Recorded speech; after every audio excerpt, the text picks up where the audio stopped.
Et oui, c'est déjà la dernière vidéo de 2023, l'année est passée tellement vite, mais on a eu l'occasion de faire pas mal de choses. Et pour bien finir l'année, quoi de mieux que de répondre aux questions que vous m'avez posées sur Instagram. Est-ce que tu as fini tes études ? J'ai pas eu l'occasion d'en parler il me semble, mais oui j'ai terminé mes études, j'ai obtenu mon diplôme d'ingénieur mécanique avec une spécialisation biomécanique et l'année juste après j'ai fait un autre diplôme étudiant entrepreneur. Alors en fait il fallait présenter un projet et évidemment j'ai présenté ma chaîne YouTube et la création de contenu. Le projet a été validé, l'année s'est super bien déroulée et j'ai obtenu ce diplôme en plus. Donc là pour la fin 2023 c'est officiel, je suis à 100% sur YouTube. Tu pensais en arriver là en commençant YouTube. L'aventure que je vis, honnêtement, c'était inimaginable au lancement. Et ça rebondit sur la question d'avant, donc c'est cool. Donc quand j'ai lancé ma chaîne YouTube sur le jeu Clash of Clans, c'était à côté de mes études d'ingénieur sur le peu de temps libre que j'avais. Et j'avais absolument aucune ambition particulière. Je me suis jamais dit, il faut que j'atteigne ce palier d'abonnés, il faut que je fasse tant de vues ou quoi que ce soit. J'ai juste posté régulièrement et petit à petit, il y a une communauté qui s'est créée. Tout s'est tellement bien développé que même une fois le diplôme d'ingénieur obtenu, j'ai choisi de plutôt continuer à creuser YouTube et voir ce que ça donnait. Et très honnêtement, c'était le meilleur choix, le meilleur projet que j'ai fait, de me créer cette opportunité en parallèle des études. Ça me permet de vivre des choses incroyables, alors je vais essayer d'en profiter au maximum. C'est quoi tes projets pour 2024 ? Alors le plus gros projet pour 2024, ça va être de courir le marathon de Paris en avril. 42 km de course, alors qu'il y a à peine quelques mois, courir, c'était vraiment un des sports dans lequel j'étais le plus nul. J'avais fait une compétition de CrossFit et dedans, il y avait eu une épreuve de course, seulement 3 km. J'avais fait un résultat catastrophique, plus de 15 minutes pour faire les 3 km. Donc depuis, j'ai pas mal couru et en plus, j'adore ça, j'ai énormément progressé. J'ai fait un 5 km que vous avez certainement vu en vidéo. Là, très récemment, j'ai couru un 10 km, pareil, je vous en ai fait une vidéo. Ça reste des formats assez courts parce que la prochaine étape, c'est 42 km. Rien que d'y penser, tu vois, j'ai mal aux jambes. Évidemment, j'en prépare plusieurs vidéos, que ça soit pour la préparation ou pour le marathon en lui-même le jour J. Voilà, pour le sport, je pense qu'un marathon, c'est déjà largement suffisant comme projet pour 2024 et on en reparlera après. Et du côté de YouTube, je vais me concentrer pour faire les meilleures vidéos possibles, que ça soit sur la chaîne Clash of Clans où une très belle année 2024 nous attend, ou sur cette chaîne avec des concepts plutôt orientés sport où énormément de projets me donnent envie.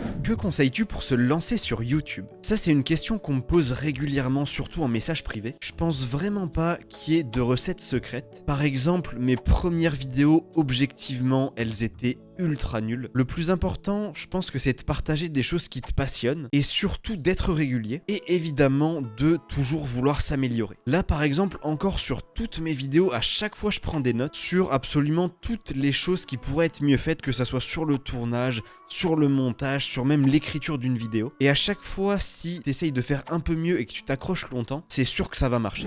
Tu joues combien de temps par jour à Clash of Clans ? Le jeu fait à 100% partie de mon quotidien, je devais absolument en parler ici aussi. Donc le mois de décembre, on a été ultra chargé en vidéo. Il y a eu beaucoup de nouveautés, donc j'ai été pas mal actif sur le jeu et sur la création de contenu. En moyenne, j'ai joué 1h30 à 2h par jour. Et à ça, tu rajoutes encore du temps pour les tournages de vidéos et les montages. Et pour ceux qui sont curieux, j'avais fait 2 vidéos sur mon quotidien de créateur de contenu.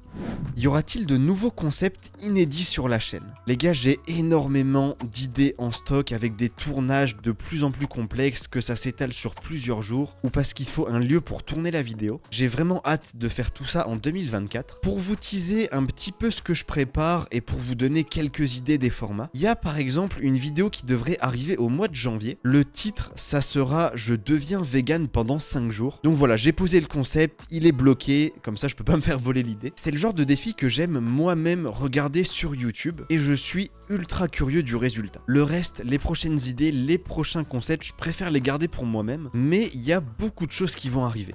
Quel temps vises-tu au marathon de Paris ? Voilà, on y est, les questions où il faut dire les termes, dire les objectifs. Je trouve que c'est super difficile de se projeter, en même temps j'ai pas envie d'être trop ambitieux et finalement d'être déçu, ou même au contraire de me sous-estimer et de faire bien mieux que ce que j'ai annoncé. Et le problème, en plus pour le moment, c'est que c'est un effort ultra long, j'ai jamais rien fait de comparable. Ça se trouve, au bout de plus de 2 heures, ou alors la fameuse barre des 30 km, mon corps va complètement craquer, je terminerai même pas. Bon, forcément, vous vous en doutez, je prépare cet objectif au mieux. Là, en ce moment, je suis sur 3 séances par semaine. Peut-être que j'augmenterai ça si avec les 3 séances je suis en forme, mais surtout si je me blesse pas. Mais pour ceux qui veulent quand même un chiffre, là en ce moment je fais un programme. Et le programme, ça serait pour un objectif du marathon en 3h45. As-tu d'autres projets après le marathon? C'est une des questions qui m'a été le plus posée. C'est étonnant, tu vois, j'ai même pas couru le marathon. Mais c'est vrai qu'on se demande ce qui va se passer après. En ce moment, je consacre beaucoup de temps à le préparer. Forcément, j'ai envie d'arriver au top de mes capacités le jour J. Une fois que cet arc sera terminé, je pense pas réenchaîner sur des formats longs directement. J'avais vu l'exemple de Bazinga qui, après son marathon, a continué de préparer des formats encore plus longs. De mon côté, j'ai plutôt très envie de me focaliser sur des formats plus courts. Et je pense qu'après le marathon, je vais plutôt m'entraîner, toujours à côté du CrossFit,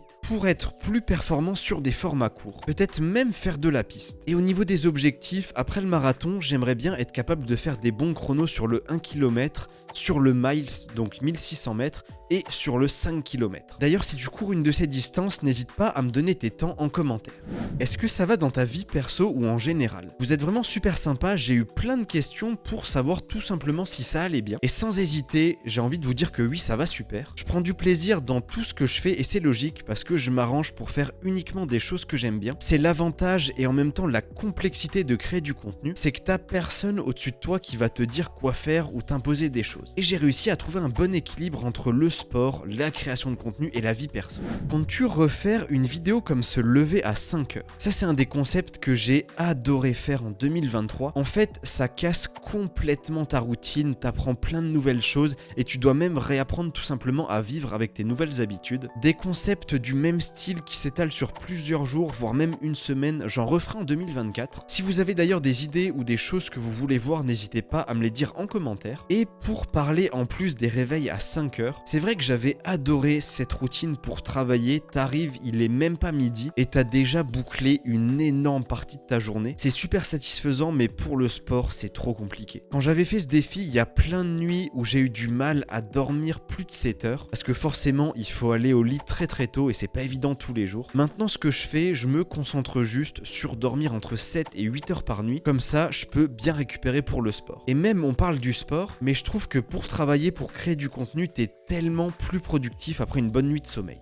C'est quoi tes records en powerlifting? C'est vrai qu'en ce moment avec TikTok, il y a une énorme hype sur les mouvements de force et de powerlifting. C'est certainement grâce à des créateurs comme Flequinho ou Brutus qui partagent beaucoup de choses en rapport avec ça, qui partagent aussi leurs compétitions. Et moi je trouve ça très cool si ça permet aux gens de se mettre au sport. Alors je pense que vous le savez, mon sport principal c'est le CrossFit. Mais c'est vrai qu'au CrossFit, il faut réussir à être très performant sur les mouvements de force parce que c'est une vraie base sur plein d'autres choses. Donc chaque semaine, je travaille pour améliorer mon squat, mon développé couché et mon soulevé de terre parce qu'il faut avoir le plus gros total possible. Là actuellement mon record au squat c'est 170 kg. Au soulevé de terre très récemment j'ai réussi à faire une barre à 220 kg et au développé couché ça commence un peu à dater mais j'avais validé une barre à 116 kg. En 2024 évidemment j'espère que je vais améliorer ces poids, surtout le squat. Je pense qu'il y a pas mal de marge à gratter et j'aimerais bien les 180 kg assez rapidement, mais pas trop rapidement non plus parce qu'en général souvent tu dis ça, tu te blesses un peu après. Mais c'est vrai qu'en plus, avec la prépa marathon, c'est pas évident là actuellement de encore progresser en force. Mais dans tous les cas, je vais essayer de faire de mon mieux dans tous les domaines. Voilà, c'est déjà la fin de cette vidéo. J'ai essayé de répondre à un maximum de questions. Si vous en avez d'autres, n'hésitez pas à me les poser en commentaire, j'y répondrai aussi. Pour ne pas louper tout ce qui arrive en 2024, vous pouvez vous abonner. Et je vous dis à très bientôt.